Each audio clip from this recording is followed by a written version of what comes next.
नमस्कार दोस्तों, कैसे हैं आप सब। आशा करता हूं आप सभी अपने घर में होंगे और सुरक्षित होंगे। तो स्वागत है आपका हमारे YouTube चैनल में। आइए आज हम बात करते हैं ऋग्वेदिक काल के अंतिम चरण की ओर, जो है ऋग्वेदिक कालीन धर्म की विशेषताएं। तो हम सब जानते हैं कि ऋग्वेदिक कालीन या ऋग्वेदिक काल जो है वह 1500 से 1000 ईसा पूर्व तक चला था। इसके धर्म की अनेक विशेषताएं हैं जिसके बारे में हम मेंस के रूप में विस्तृत चर्चा करेंगे और अंत में आपको प्री के पॉइंट ऑफ व्यू से कुछ फैक्ट बताएंगे जो आपके परीक्षा उपयोगी हो सकते हैं। तो आइए बढ़ते हैं आगे, देखते हैं ऋग्वेदिक कालीन धर्म उपयोगितावादी था। उपयोगितावादी मतलब आर्य जो थे वह अपने देवों की स्तुति या अपने देवों को प्रसन्न करने के लिए यज्ञ इस प्रकार से करते थे कि वह उनकी मनोकामनाएं पूर्ण कर सके, अर्थात सुख सुविधा और धन की वृद्धि के लिए ही आर्य देवताओं की स्तुति करते थे और उन्हें प्रसन्न करने का प्रयास करते थे। इसके अलावा हम देखते हैं कि ऋग्वेदिक कालीन धर्म में आर्यों के जो देवता थे वह उदार प्रकृति के माने गए हैं, अर्थात अगर आर्यों ने अपनी स्तुति और अपनी कामनाओं के लिए जो भी यज्ञ अनुष्ठान किया और उसके द्वारा अगर देवता प्रसन्न हो गए तो वह उन्हें इच्छित वर की प्राप्ति भी अवश्य करेंगे,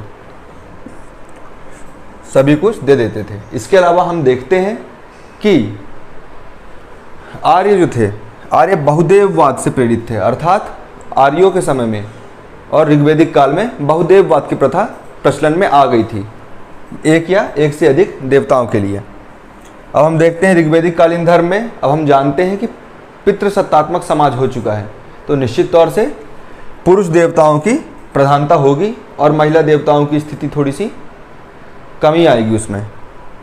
इसके साथ साथ हम देखते हैं कि मूर्ति पूजा का ऋग्वेदिक काल में अभाव था। यहाँ पर अभी तक फिलहाल कोई मूर्ति पूजा का अवशेष नहीं मिला है। अगले पॉइंट की ओर बढ़ते हैं तो ऋग्वेदिक कालीन धर्म में यज्ञ को बहुत अधिक महत्व दिया गया है। अब आते आते हमारे समाज में यज्ञ और कर्मकांडों को प्रधानता दी जाएगी, तो अभी यज्ञ को बहुत अधिक महत्व दिया गया है। देवताओं को प्रसन्न करने के लिए यह एक सर्वप्रमुख उपाय माना जाता था। इसके अलावा हम देखते हैं कि यह आत्मवादी थे।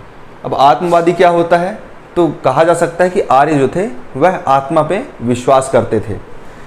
और हम देखते हैं पॉइंट्स, तो यह प्रकृति पूजक थे, अर्थात यह प्रकृति के देवताओं की पूजा करते थे। जैसा हम कहते हैं सूर्य हो गए, वरुण हो गए, ये सब प्रकृति के ऐसे देवता हैं जिनकी आर्य प्रार्थना करते थे। इसके अलावा वरुण जो हैं उन्हें ऋतस्य गोपा कहा गया है। ऋतस्य गोपा का तात्पर्य क्या है, तो ऋतस्य गोपा का तात्पर्य है ऋतुओं पर नियंत्रण करने वाले देवता, इसीलिए इन्हें ऋतस्य गोपा कहा गया है।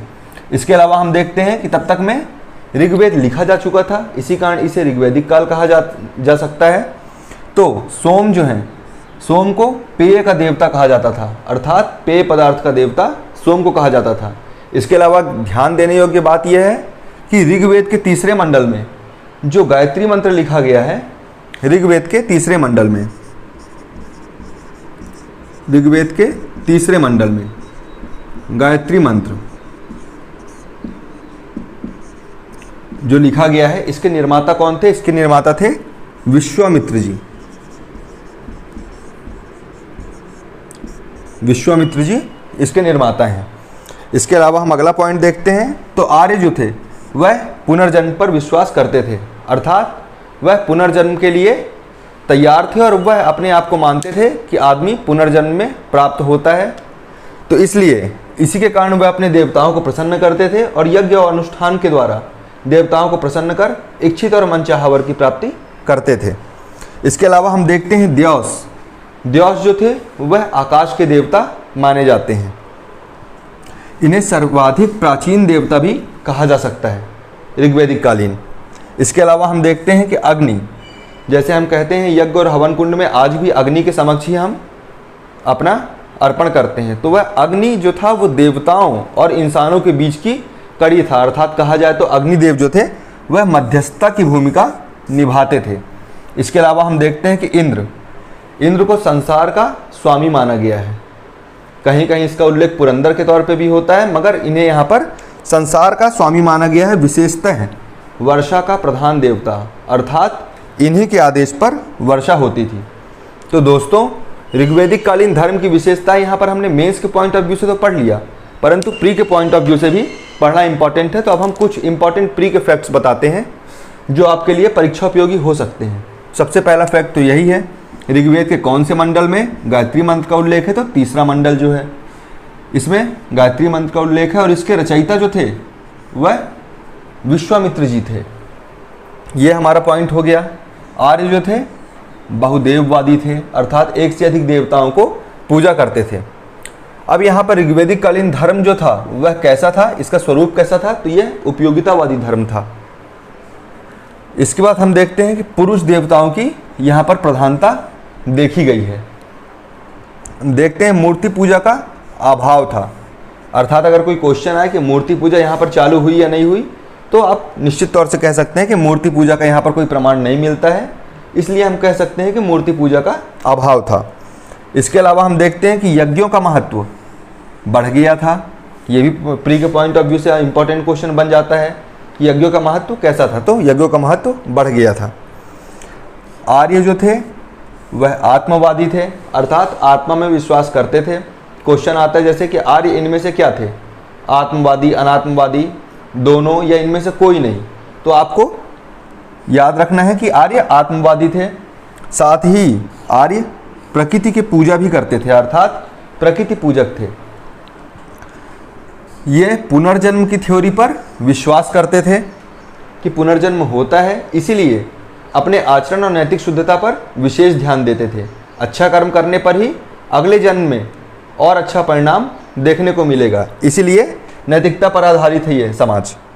अब इसके बाद हम देखते हैं कुछ देवताओं के बारे में। देवताओं के बारे में क्वेश्चन पूछ लिया जाता है कि ऋग्वेदिक कालीन देवताओं के बारे में बताइए। तो इनमें से हम देखते हैं कि वरुण को ऋतस्य गोपा कहा गया है। अब क्वेश्चन आ सकता है ऋतस्य गोपा ना पूछकर कहा जाए, ऋतस्य गोपा किसे कहते हैं? तो वरुण को कहते हैं। ऋतस्य गोपा का अर्थ क्या होता है? तो ऋतुओं को अपने आप में संचालित करने वाला देवता, तो ऋतस्य गोपा कहलाता है। इसके अलावा सोम किसके देवता थे? तो सोम जो थे वह पेय के देवता कहलाते थे। अब हम देखते हैं कि द्यौस, क्वेश्चन आ सकता है सर्वाधिक प्राचीन ऋग्वेदिक देवता कौन से थे? तो द्यौस थे, जिसे हम आकाश देव भी कह सकते हैं। इसके अलावा हम देखते हैं कि क्वेश्चन आ सकता है कि इंसान और देवताओं के बीच मध्यस्थता का कार्य कौन करता था? तो वह है हमारे अग्निदेव। यह यज्ञ और अनुष्ठानों में क्या थे? इंसान और देवताओं के बीच के मध्यस्थ थे। और हम देखते हैं कि संसार का स्वामी किसे कहा जा सकता है ऋग्वेद में, या फिर संसार का स्वामी किसे कहा गया है? तो इंद्र को कहा गया है। साथ ही वर्षा का देवता है ना, वर्षा का देवता भी इंद्र को कहा गया है। तो ये भी याद रखने योग्य पॉइंट है। तो दोस्तों, इसी के साथ हमारा आज का ये टॉपिक ऋग्वेदिक कालीन धर्म की विशेषताएं संपन्न होता है। अब अगले टॉपिक से हम उत्तर वैदिक काल को उठाकर पढ़ेंगे और उसकी विस्तृत तरीके से चर्चा भी करेंगे। नमस्कार।